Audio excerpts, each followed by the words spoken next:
This is Charlie Cradville, New Brunswick Today, alongside Mayor Jim Cahill. Thanks so much for taking the time to join me this morning. Good to be with you, Charlie.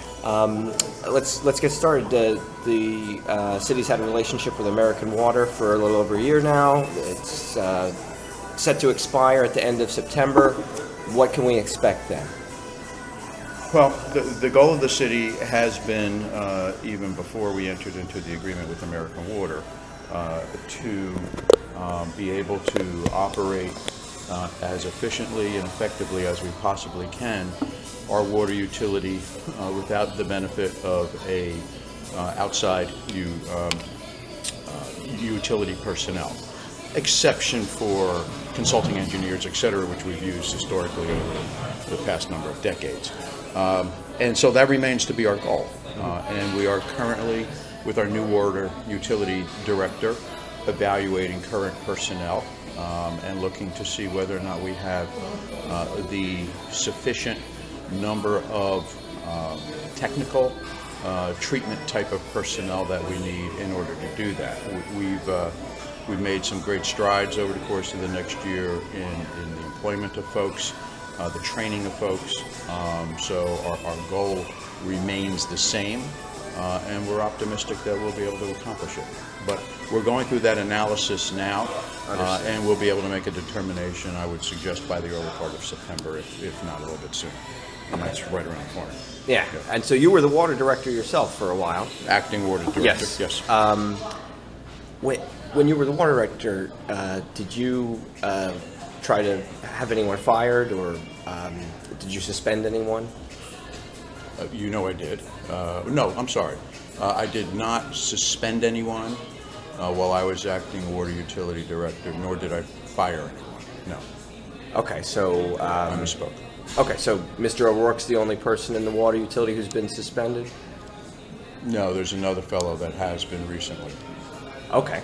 Can you tell me what's going on there? I can't. It's a personnel matter, and it's going through its process.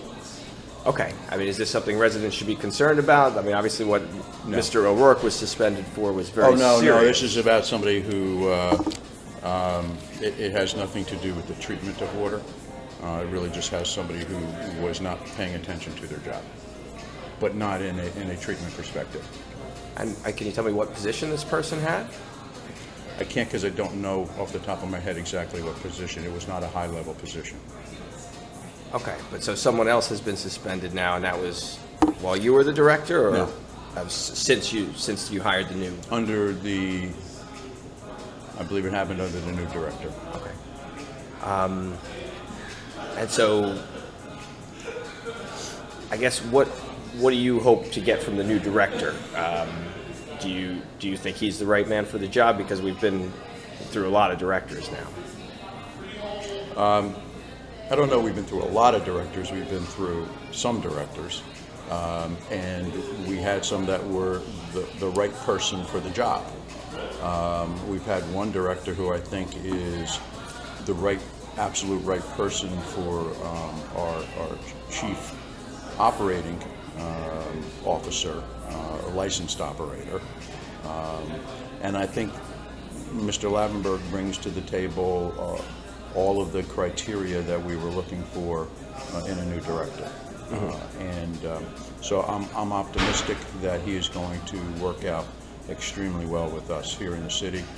Early indications are, in the month or so that he's been here, is that he's a great fit. Okay. I want to switch gears, talk about the Housing Authority. I know there's going to be, you just appointed 2 new members. Can you tell me? Technically, the council did. Okay. Yeah, they were council appointments. Can you tell me about these people? They are people who have, one is a homeowner in the city of New Brunswick, involved in property maintenance. He has a property maintenance company. Gives him insight as to maintaining a property. That's a good element for the Housing Authority. And the other is a resident member, and under the laws of the state of New Jersey, that a member of the Housing Authority Board needs to be a resident of public housing, and so that individual has met that criteria, longtime New Brunswick resident, familiar with the city. Also was involved in his own company, I believe, for a number of years, which involved construction and things along those lines, which can be helpful for the housing authority as well. So the reason that there were 2 vacancies was that 2 of the folks were no longer eligible to serve because they didn't meet the requirements anymore in terms of residency. That's a conclusion I'm not drawing. But, Okay. Okay, go ahead. But finish your sure. So question. the chairman told me he lives in Princeton, and then the other person had moved out of her subsidized unit. So it was my understanding that both of them were not eligible, or there was questions about their eligibility to serve. There was a question about Mr. Gonzalez's eligibility to serve. In my conversations with him, he indicated to me that he maintained 2 residences and that still maintained his New Brunswick residence. We discussed which was the primary residence or domicile, and in our conversation, he just said, you know what, it's as much as I really want to serve in the housing authority, I don't want to detract from the good works of the housing authority, so I don't want an issue to evolve around where I live or where I spend most of my time and what I'm doing with my personal life. So with that said, he indicated he wished to resign from the board. And I respect that. But the other person also didn't meet the residency requirement because she had moved out of her subsidized unit. Right? I don't know that. Okay. What I was indicating, she was not showing up to meetings. I didn't know the reason for that, and if it's because she moved out, so be it. But I was told that she no longer, that we needed to replace her, and I got that information from the housing authority. Right. And I wanted to touch upon that issue of, folks who live in other communities participating in the New Brunswick government. It's not necessarily a bad thing. It's in fact been helpful to New Brunswick in some ways. But what efforts have you made to make sure that people who are in positions with residency requirements actually meet those residency requirements? Is it possible there's other people serving on other boards who don't meet the requirements, or there's legitimate questions about their ability to serve? Not that I'm aware of. You're talking about board members? Boards or any position that has a residency requirement. All the board members that we hire, we screen when we first make appointments or recommendations for appointments, and we monitor it, but at any given time with 100 plus board members, can't say for sure whether or not somebody meets the criteria or not, but we believe they do, and when we go through a reappointment process, we reevaluate. So there's basically a checkpoint generally every couple of years, depending upon the term of office. But of course, if anybody knows at any given time whether or not somebody doesn't meet the criteria, they're encouraged to let us know so we can take whatever corrective action may be appropriate. Okay. And I know we've also had issues with people voting from out of town. At least one police officer got in trouble for it. Do you think that problem has been solved, or is that something that you need to be vigilant about? People voting that don't live in New Brunswick? Yeah, specifically city employees. Well, I would say that the issue is not limited to city employees. Given the nature of New Brunswick, the somewhat transient portions of our population, I think we need to be vigilant on making sure New Brunswick people are the ones having a say in New Brunswick's government, regardless of whether they're employees of the city or not. Okay. And another issue this brings up is the issue of the role the council plays. You said that these 2 recent appointments are technically the council's appointment to make, but we see very, very rarely are there public disagreements between the council and the mayor here in New Brunswick, and I can't even think of a time that they've voted down something.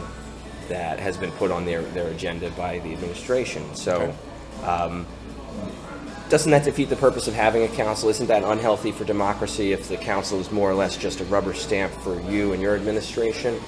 What if all the proposals that are presented for the city, or the vast majority of them that are given to the council, just happen to be good government, or on balance the best thing to do? Should somebody disagree with that just so they can disagree with it? So they can say, wait a minute, somebody thinks we're only good government when we disagree. You answered my question with a question, but Yes, I did. But yeah, no, I don't think that, but I do think that a lot of times the folks on the council don't exercise maybe the due diligence they would in other cities, and I've seen other governments work, and there's a bit of a check and a balance, or a bit of a sharing of powers. Whereas it seems in New Brunswick more like the decisions come from your office, and the council, almost wholeheartedly, almost always supports them. I mean, am I just seeing it wrong, or? Well, you're looking at it with the idea of that dissension is good, and the working relationship that I have with the council is to communicate with them, to bounce ideas off of them, to explore concepts and governmental activities and actions in advance of making proposals to see if we're on the right path. And if we develop consensus and trying to figure out what is the best path for us to take. As far as the good government and the efficiency of government and what works and what doesn't work, New Brunswick has been held as a model for good government for a long period of time by a lot of other municipalities, the state of New Jersey, and if this is anything but good government with the efficiencies and the operations, then why would so many people want to model themselves after our accomplishments and achievements? So I don't think,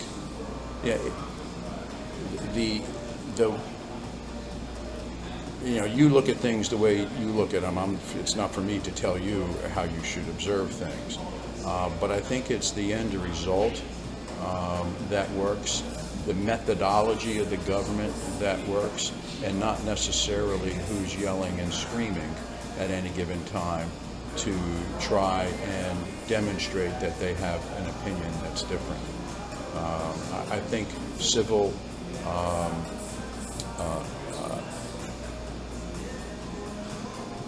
respect, the ability to communicate well without the discord and disagreement and argument is not a bad thing. I'll change gears. I want to talk about the police. There was a person who was hired to be the office supervisor, it was called. In 2009, he was hired, and he was, resigned after he got in trouble with the law. Mm-hmm. And as it turned out, he had already been indicted and pled guilty prior to his hiring. A few years prior, to similar charges to the ones he ended up having to resign over. How is that, efficient government when you're hiring people to the police who have criminal records? I understand. I understand the question. When you say hired to the police, he was hired within the police department. Civilian he job. Obviously, wasn't a police officer. His job was to maintain police vehicles and some other things that are all service oriented, and he had experience in that area, so I was told. And he did work well within the city department, and notwithstanding his criminal record, did a good job for a short period of time for us. Now, whether or not we hire somebody with a prior criminal record depends upon the recommendations we receive, the expertise the person brings, and whether or not there is reasonable belief on our part that somebody should get a second chance. We do not have, nor will we, at least while I'm in charge of the day-to-day operation of the city, a policy that says we will not hire people who have violated the law in the past and have been convicted.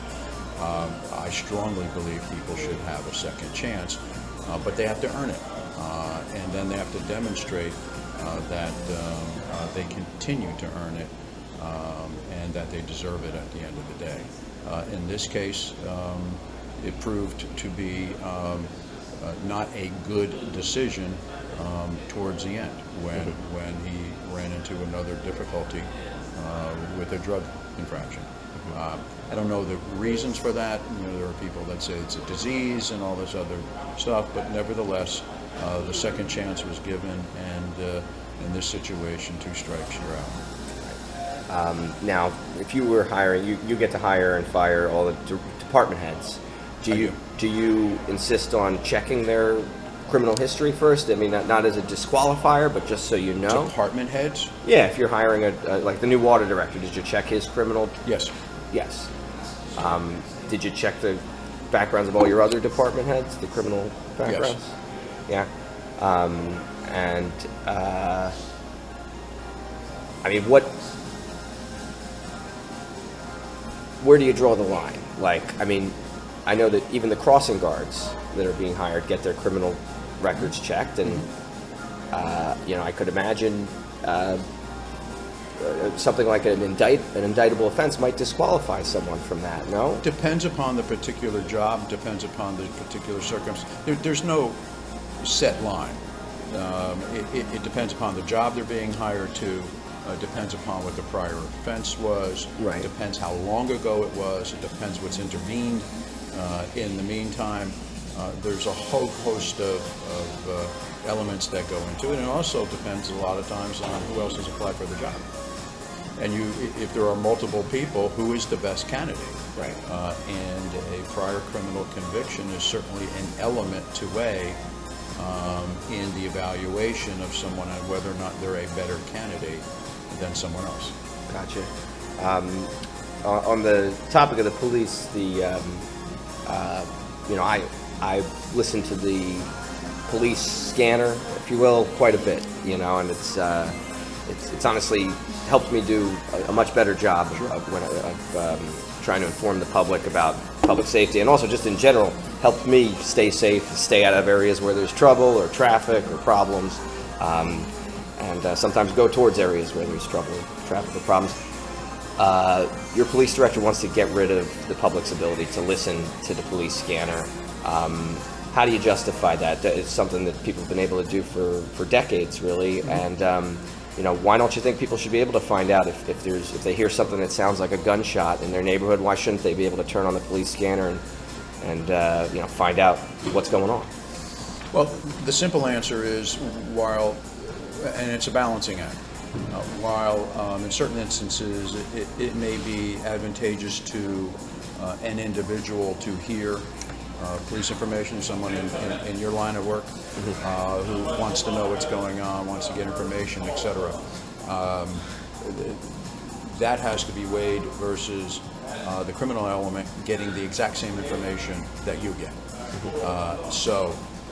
When those who are interested in doing negative activities in the city, looking to commit crimes, they listen to the same scanner that you listen to, and so they often will know who's patrolling, where they're patrolling, what incidents are happening either in their neighborhood or somewhere else that might divert police attention for a while so they can do what they need to do. They also may know when somebody is approaching them. On balance, it was recommended that in order to avoid the criminal element in the city having more information than we would like them to have, that we would encrypt the police radio dispatches. And do you know when that'll happen? I know it's budget for this year, but I don't know an implementation date. Okay. And I mean, are there alternatives? Can't the police presently use, secret channels or channels that aren't going to be public when they have a need for that type of thing, that type of operation? There might be an ability to go off on a secret, frequency, but nevertheless, it's also important for police departments as a whole to know what's going on themselves, because they do operate as a unit. And so all of them would then have to go to the super secret frequency, which defeats the unit teamwork component of a police department. I want to ask about... And if they were all tuned to that, then still nobody would know what was going on anyway. Sure. I just... The situations, each situation is different, right. So I just think there's other options that are probably better than just a. That's not a concession that I'm making, but you can. Okay.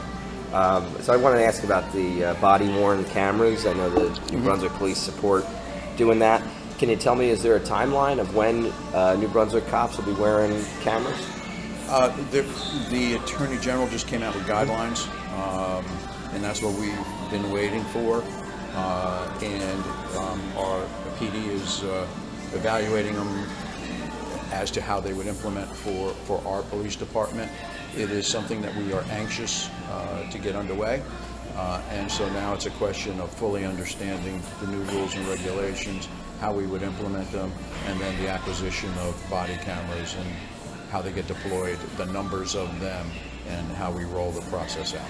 Yeah, so this year, next year, maybe? There's nothing in the budget for this year to do it. That doesn't absolutely prevent us from doing it. We're also going to look for funds from outside sources to see if there is some federal or state dollars that can be used for these things, and if so, we'll jump on it as soon as we can. Okay. Another issue that a lot of people have brought up regarding the police is the idea of civilian review or having some type of oversight beyond the existing, internal affairs. And I know a few years ago you would say there were questions about whether it was even possible to do that under the law.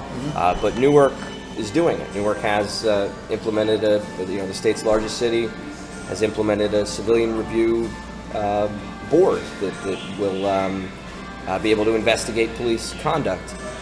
If it's good enough for Newark, why isn't it good enough for New Brunswick? Can we have that type of system here? Newark has never been our standard as to what we want to be.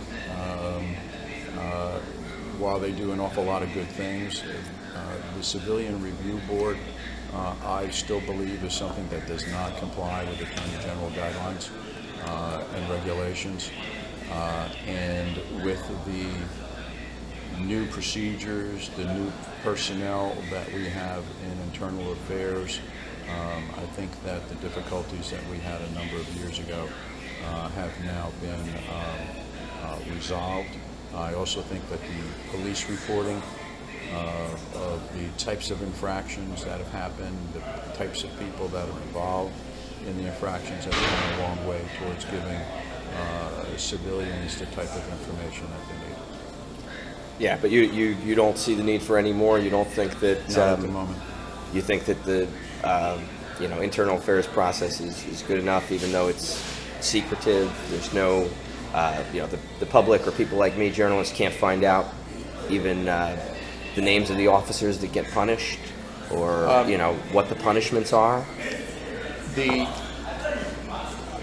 The Civilian Review Board, in and of itself, doesn't put that information out there, because the same things that preclude it from happening in the present system don't go by the wayside under a new policy. The law is the law.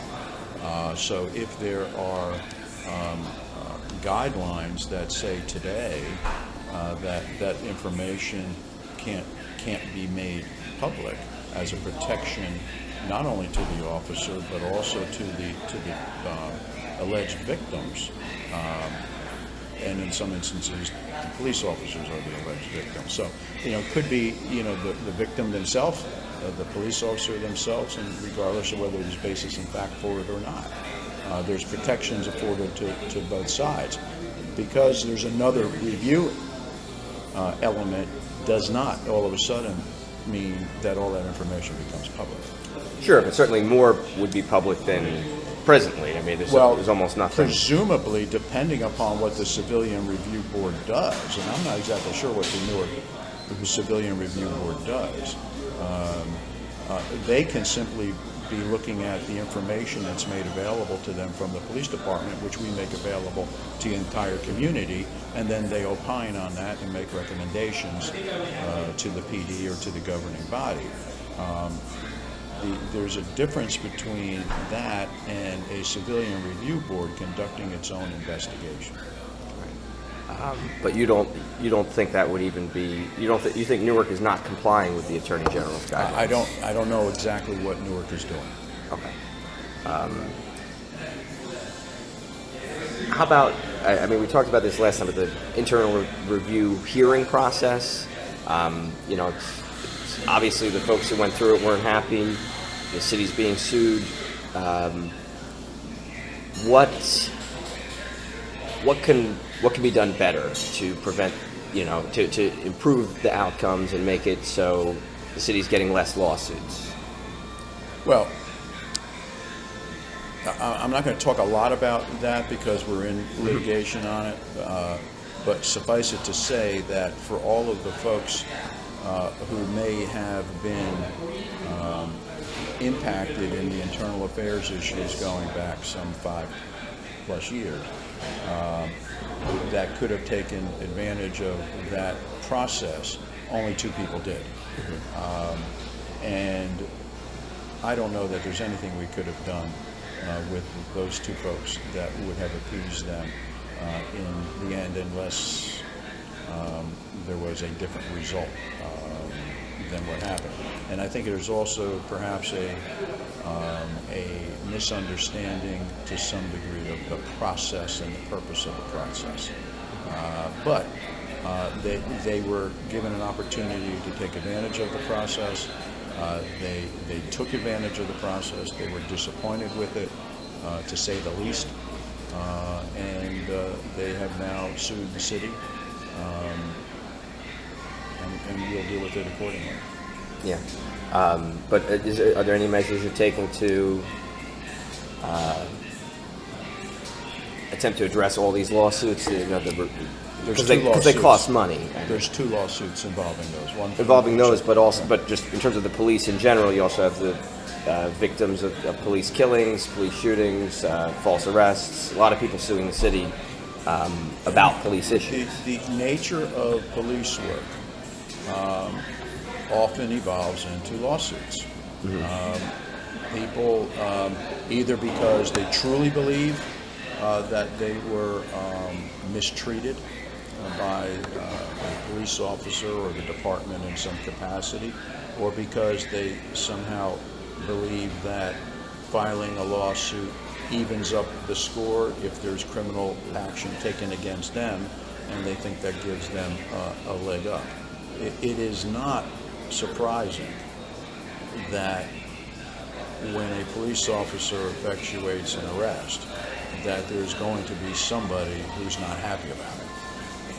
And so the litigations are a good way of getting to the details of what happened and whether or not the police officers acted appropriately or not. The other element of it is it often doesn't cost the plaintiff, in this case the person who's accusing the police department of misconduct. It doesn't cost them anything to file the suit. So there's a no harm, no foul perspective on their part. What do they got to lose? They go in, they stir the pot, and they look for a settlement at some point in time down the road. So there are those types of cases, and there may be cases where there is some action that was undertaken by the police, by a police officer that may have crossed the line. And this is a good way of getting to the bottom of it, and see whether or not. But if you sue, the other aspect of this is you often sue one police officer, you sue a whole bunch of police officers, including the mayor. You don't think that's the nature of the beast. You don't think some of these could be avoided if there was a civilian review board, though? You don't Not think? in the least. No. Not in the least. I don't think anybody's going to give up their right to sue and/or the ability to chase money, because and/or to be compensated if their rights were violated, justly compensated. I don't think they're going to forego that because there's a civilian review board. I think the civilian review board would come into play, and they would continue to file suit. Okay. There's also a couple of lawsuits where where some police officers are suing the city, suing Yes. their bosses. Mm-hmm. And it's very troubling. Some of the accusations in the complaints deal with systemic racism. And I wanted to ask you about your administration and how you feel about being accused of that. People have alleged, racial slurs and, that they're getting unfavorable assignments and being punished either because of their race or because they didn't support you politically. Is there any merit to that? No. No? No. There's no racism in the city government at all? No racism in the city government. Now, that's one of the questions that people ask, not just of me, but of anybody. If I were to ask you, and you please don't feel like you have to answer this is a rhetorical question, are you racist at all? In the so you say, no, I'm not, and that becomes definitive, or do we go on and discuss what that really means? Is there any element, etc.? And as someone yourself who's been accused of racism in some of your articles, you know that you can't just simply say, no, that's not me. So what we do, and what I do, is I just ask people to judge me and my administration by the body of work that we've done. So if you ask me in those particular instances where suits have been filed, was there racism on the part of the administration? The answer is, in the practices it deployed, the answer is no.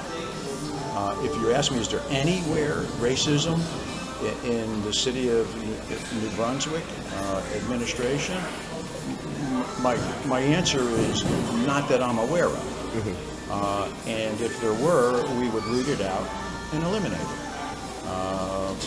and take appropriate action with respect to it. But if anybody wants to look at what it is we do, I've got 25 years of service as the mayor of the city of New Brunswick, and people can look at that and they're going to draw whatever conclusions they want about not only racism, but about whether or not people get favors because they supported me politically, etc. Mm-hmm. We are, and I am, an open book. So, like Popeye the Sailor, I am what I am, and that's all that I am. Okay. So, I just know that there's been a history of accusations that also include the water utility. Mm-hmm. People saying that people of color have been passed over for promotions, and even saying that they've tried to complain about that and not gotten anywhere. Those I can't address because that general people complain. Yeah. It's hard for me to address because I don't necessarily know what you're talking about. Right. Well, where should they complain to? If somebody feels like that's people often complain. Mm-hmm. And there are a lot of people who are happy that they got promoted. There are a lot of people who said, "Boy, I that was a great thing, and we promote based upon merit, and that will always be our standard. And oftentimes that's people of color, and yes, on occasion those are people that are politically supportive of me. But neither of those things are in and of itself a reason to advance somebody, perhaps to a position that they're not yet ready for. And that will continue to be the way we do. We are, and we certainly attempt to be neutral when it comes to gender, politics, race, ethnicity, the language spoken, sexual preference, etc. We are a city that celebrates its diversity, and we strive to be a government that reflects that. And sometimes we do, and candidly, sometimes we don't. But the reasons that we don't are not because we're not trying. Just real quick, recently you signed an ordinance to raise the rates at the parking meters. Yes. I know a lot of people probably aren't happy about that. How do you justify that? Why do you think this was the right move to increase the rates citywide? Well, while the public oftentimes looks at parking meters and the revenue that's derived from that as a revenue generating thing for the municipality or the parking authority, it's really not that. Because if we were in the parking business and we were looking to sustain ourselves off of that, from a parking meter perspective, the costs that are involved in managing, enforcing, implementing the whole host of things that are involved with regulating meters and enforcing the laws costs an awful lot of money. Not the least of which is the municipal court operation that all of those things need to be processed, which adds another several $1 million to the equation. So while I understand when somebody's putting $1.50 into a meter, they're saying, oh, the city's trying to gouge us, and understandably so. And for someone who likes himself to pull up to a place and not have to worry about putting money in a meter and easily going into a store or visiting a friend and not have to hassle with that, I certainly appreciate the inconvenience factor in addition to the economic factor to a person. But the real purpose of meters is to regulate the parking. And in New Brunswick, I don't think anybody would disagree with this statement. There are more cars than there are parking spaces, and as a result of that, how do you set up times that people will adhere to some reasonable degree to have turnover, to frequent businesses, to go visit a friend, etc. And meters becomes a way of doing that. Right. And in this instance, what was different about this was not only to encourage frequent turnover, but to make sure that people weren't parking in these locations that are identified around the clock. High demand. Yeah. So, like all the things we do, there's a sense of, like this, when I say all the things like, there's a sense of experimentation. Let's see if this works. Right. But people come to us and say, and we don't sit there and go, hey, you know what?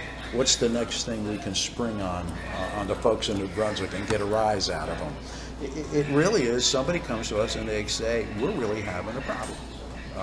There are people that are parked in these places for 48 hours, 72 hours, because in certain instances there were no charges for Saturdays, and Sundays we didn't. So we looked at it and we said, not only is it a problem during the course of the weekends, but it's also a problem during the course of the day where people poach spaces and they stay there all day long. So the progressive nature, which was one of the elements of this, which we've done for the first time, where the longer you stay, the higher the rates go in the later part of the day, was to encourage those folks who are parking somewhere and need to park somewhere for some length of time to go to a more economical location, like a parking garage. And we certainly have a number of No those. shortage, yeah. And go to a parking garage where you can park, which are designed for long-term parkers, where you can go and you can do it cheaper than, for lack of a better phrase, hogging a meter, so that other people can't have the convenience that you're enjoying. Yeah. So I thought it was interesting. You said, if we were in the parking business, and I almost feel like New Brunswick is, because the parking authority is so big. It's, more decks than any other parking authority in New Jersey. Almost double as many as Hoboken, I think, and a lot of debt. $243 million in debt. Do you think that's a healthy amount of debt for the parking authority to hold? Do you think that the city's in good hands fiscally for the time to come? We're in good hands fiscally.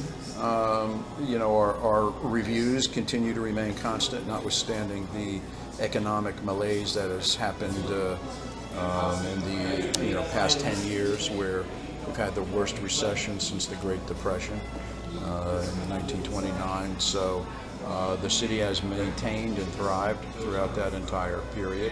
I think that the debt that's held by the parking authority is justified, and it allows them, and thus the city, to provide the services that they provide. They are in the business of parking, if you will. When I said if we were in the business of parking, or in the parking business, I meant from a for-profit aspect. Obviously, government, in this instance, is in the parking business, but we're not in it for the profit motive. And all of these things do help to make sure that the debt that is issued by the parking authority is covered. Otherwise, it falls on the taxpayers. Right. I also wanted to ask about one of the newest tall buildings in New Brunswick, the Aspire. Yes. It's on Somerset Street. Of course, was built with the help of nearly $5 million in the federal Sandy relief funds, and I know that 20% of the units there are going to be for people low, moderate income.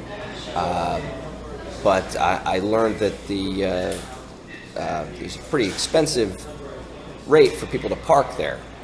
So do you think that's fair for somebody who is a victim of Hurricane Sandy, is a low-income person, probably has a car, probably needs a car to go visit their friends down the shore or whatever, that they're going to have to pay $150 a month to park in their own building? Do you think that's the use of Sandy dollars? The city was not involved in that at all. Okay. So, do you agree with that? Well, but let me get to it. Okay. I don't know that one can logically draw a line that connects somebody who was a victim of Sandy to now, 3 years later, being a resident at Aspire. I don't know this, but I would doubt that any of the residents that are going to move into Aspire are likely to be victims of Superstorm Sandy. Okay. Now, having said that, that doesn't mean, in and of itself, that the use of Sandy dollars for that project is bad. The idea was to, as I understand it, was to take projects that were in the works and get them up and running and build. Replenish the market. Replenish the market. Yeah. So theoretically, and it is only theory, because unless and until somebody follows anybody who is a victim of Sandy and knows exactly where they went, and clearly that hasn't happened, at least as far as I know, then if people are moving into the Aspire and or any of the other places that have been built with Sandy funds, that should alleviate housing elsewhere and create open units for people who were in need at that time. Whether that happened or not, I have no idea. Okay. Do you think it's a fair price, though, to ask somebody who's renting an affordable unit, they're a low or moderate income person, to ask them to pay $150 a month to be able to have their car? I don't know. Well, it certainly is an interesting. If you're affordable, that means that you are in a subsidized housing unit. Right. So I think that what needs to happen in those situations is somebody has to review whether or not they qualify, knowing that they're going to need to pay $150 for parking. Whether or not the owners of the premises are offering discounted parking to those folks that meet that criteria, I don't know. But it is an affordable. The city's done thousands of affordable housing units. This is not a city project with city dollars tied into the affordable state.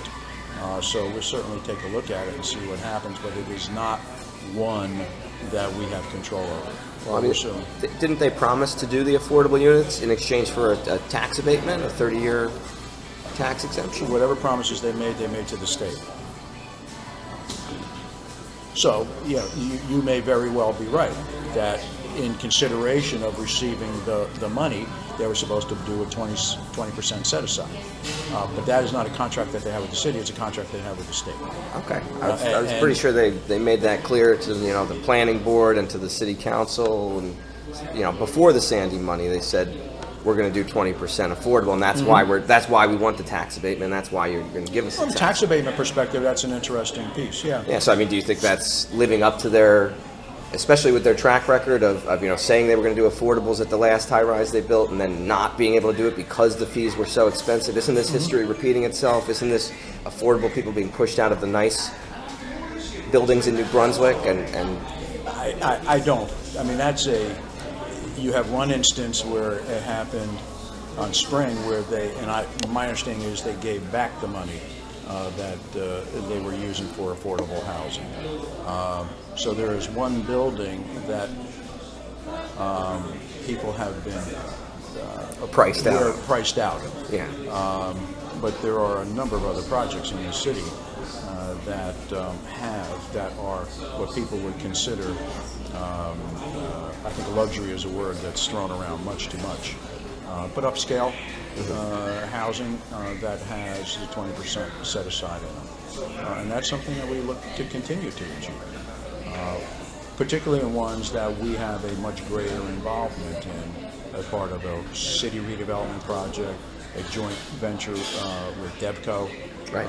And those types of things where we see it, and of course obviously in a lot of our neighborhood rehabs that we've done. So we'll look at this one. Okay. Just two more things I want to ask you about. There's,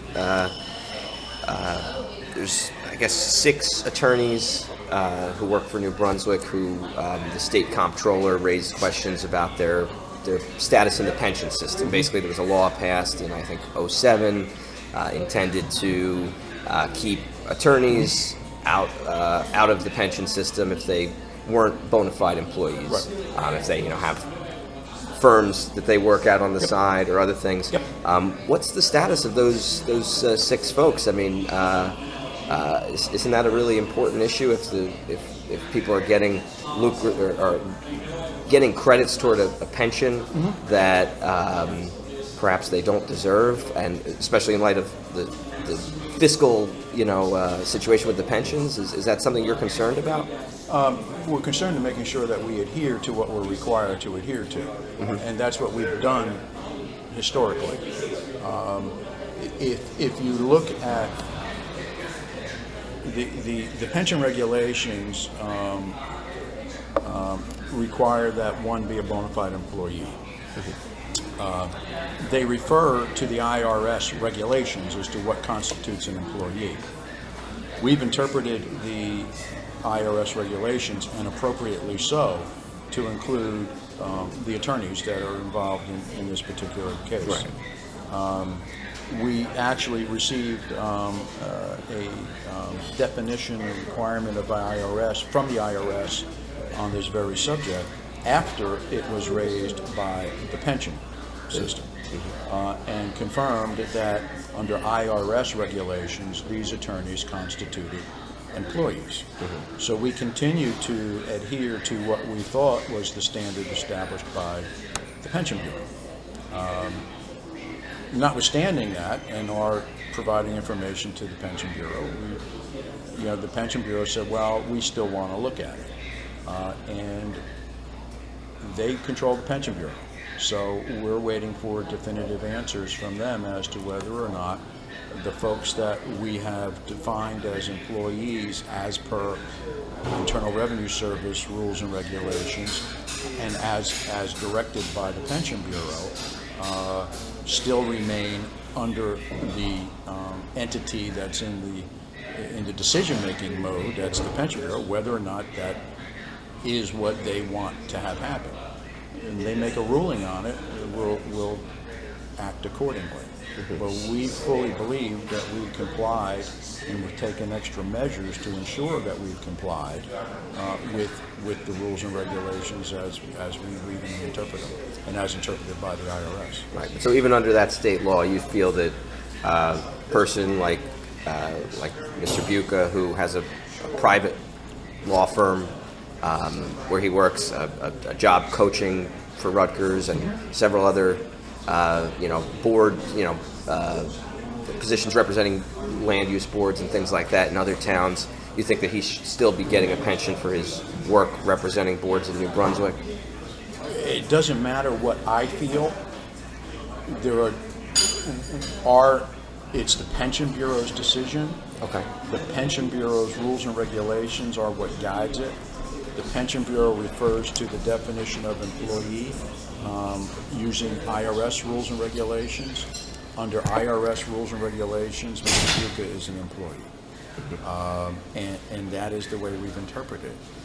If the Pension Bureau decides otherwise, we'll deal with it. But we have followed what we believe to be the rule of the law. My personal opinion about this means nothing. Okay. There are a number of people in your administration who are already collecting a pension. Yourself included, police director, Sure. Recent hire, Mr. Barber. How do you feel about that? Does that send the right message that folks can be getting a sort of lucrative deal from collecting their pension, but also working at the same time? Does that limit the upward mobility of city employees to be able to get the jobs like police director? The answer, well, that's a multiple-pronged question. So let's deal with the police director issue as a good example. Yeah. This last question you asked, does it hinder promotion, and that may not be the words that you are, advancement up? The answer is yes. Because if somebody's in the top slot, somebody else can't move into it. Now, that assumes that the person moving into it would be hired from inside, which has been my practice and one that I would continue to do, but it's not necessarily required by law. But as a given, if somebody's in the top slot, somebody else can't move into it. Right. However, so what's the goal? Is the goal to move people up just for the sake of moving people up? Or is it to put the best candidate into that slot? So I would suggest to you putting the best candidate into the slot is the best alternative. In addition to that, you have to look at the economics of the present situation. Does it make sense? Now, if I had moved somebody up, and look, I understand that somebody's collecting a pension, and I collect a pension. My salary is $40,000, has been $40,000 for 25 years.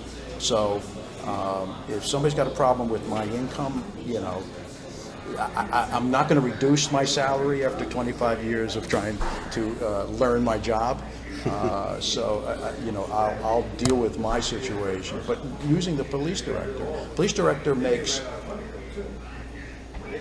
probably and $60,000 to $70,000. Let's say $60,000 to $70,000 less than somebody else who I would move into that position.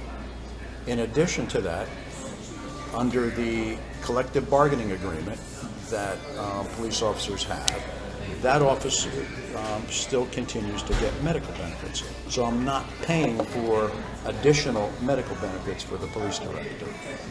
I'm also not having to hire someone to replace the person up the chain. Yeah. So if someone becomes the director, I have to promote somebody to the position that new director vacated, and so on down the line, and I'd have to hire another police officer, which adds another layer of benefits and another salary and all the equipment that needs to go on to that person.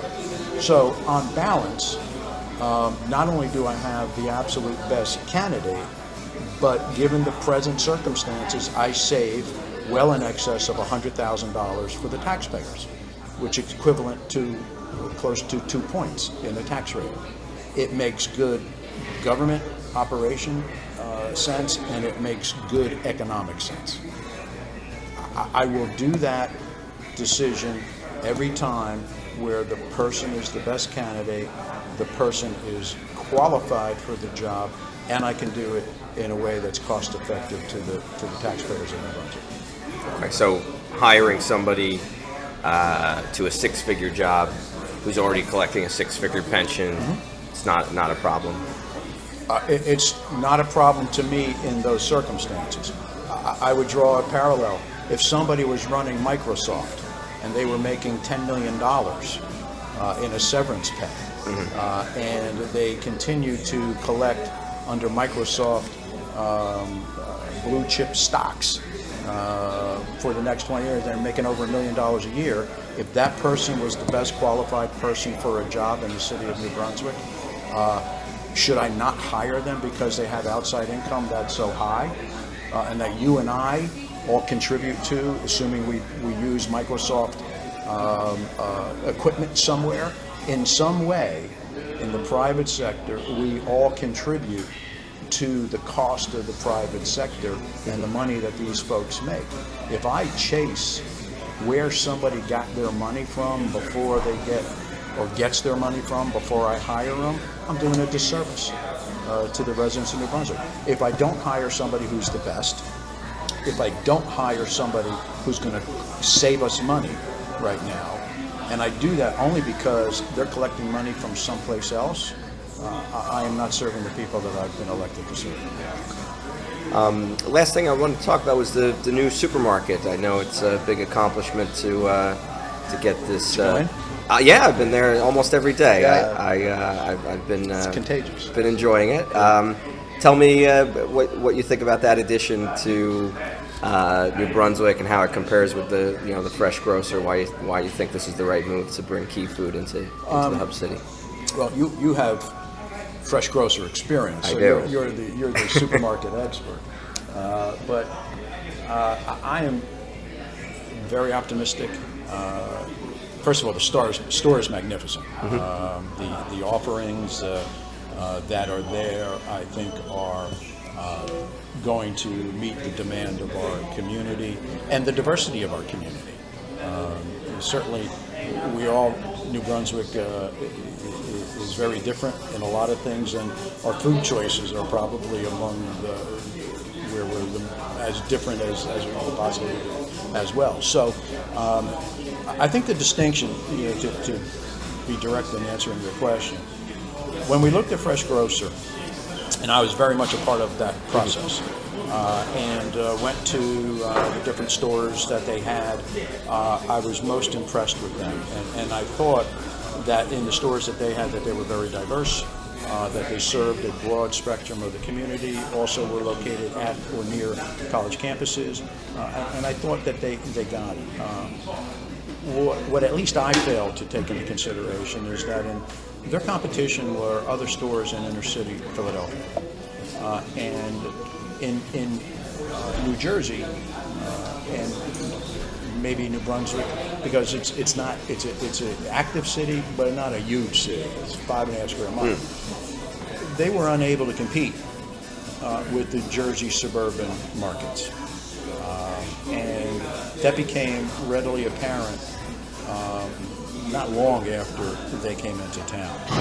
I think the difference is that the current operator, Mr. Kim, gets it. His experience is on Long Island, very diverse areas, and also strong competition from a lot of other types of supermarkets that are more of what the suburban market might consider. And he did a magnificent job and continues to do that in his other locales. So I think I know he gets it. It's obvious from his grand opening week that he understands the food industry. The employees, the staff are courteous, motivated, very consumer-oriented, and very well trained for opening day festivities and beyond. Like you, I've been there several times too. So I think that Key Food and Mr. Kim, the operator, have put their very best foot forward, and I think they're going to continue to take strides as they grow and as more and more New Brunswick and non-New Brunswick residents find that to be the preferred place to shop. Cool. All right, well, thanks so much for your time today, Mr. Mayor. Okay, Charlie, good seeing you.